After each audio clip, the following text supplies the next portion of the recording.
Kimbevo mosi ya imbi na luzingu ya beto na bubu yayo yotakufa bantu mingi na inti ya mvimba. Vula matari yo kitalaka mavimbi mekuzolukano ya kopesa mangwele ya ufele na bizunga nyonso ya inti na lelo. Oye! Oye! Oye! Oye! Oye!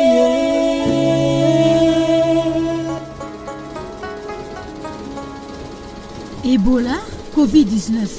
Niki mbeo fana titisa ya kaka. Oye, simuna tubila nyeti. Kubana Ebola tina COVID-19, niki mbeo fana titisa ya kaka. Oh, mame pelisa. Nge kuzawa kutungisa kimkutu ange. Baka, ya memanisa. Muna nge, kima keji akave. Iki, nge memanisa kutunga kaka bubu yai. Ve, luvuno. Na kutungisa kimkutu, ya foti sala mwa bilumu na kitunga bilele. Na nima, munu kitungisi, muke banda kukwiza kukwamisaka ngeye. Yebeto zole, beto yekuma kuzonzaka.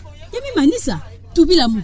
Ngeke nani, sa mge balusa ba mambo ya kutungila muki mkutu kaka kilumu mepesa nge yao. Kwamisa ngeve, mimona nge mekwiza sokusa mu. Kasi bubu yai, ngeke baka muve. Pesa mu mafunda zole ya falanga beto wizanaka sambu na kisalu wa mmesa dila nge. Hiki, mafunda zole, makwela kutu kizo kitalman kama tani ya dolar.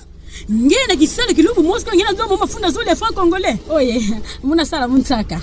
Kanti le mvukila mu. Monisa mumbote. Mukizo zaba. Na Ebola, na COVID-19. Na nifana zitisa kimbevo nkaka. Ndima, mwima nitsange mayele, Yai yake ntalo ngolo oye. Ah. Papa mbala ndia imekwiza baka somisi nandi. Papa mbala. Ngimekwiza na ntangu ya mbote. Mumu menunga na momekano ya kutunga. Kwiza pesa mvutu na ntelo ya ngolo ameme pelisa. Ntelo ya ngolo ameme pelisa. Kubanda inki kilumbu we pelisa. Papa mbala. Kuindula mingi veni. Kiuvu ya uyai. Sana mangwele Ebola, ngeva tubila beto mutindo ya bantu fala baka mangwele. Kasi na mangwele COVID-19, ngena tubila beto muntu nyonso fete baka yao atange mosi. Bonso mangwele nyonso. Muna tuba mbote. Bonso mangwele nyonso. Mangwele ngo kepesa mavena ba ina nyonso ke na bidimu.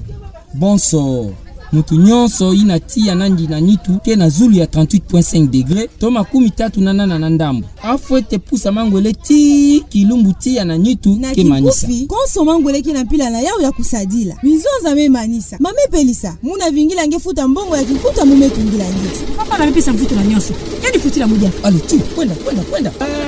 Pelisa ke vanda kaplai. Yai kile luzaisu ya AB Communication. Samuna kulanda ye kubaka yao. Beno kwenda na www.abcommunication.info.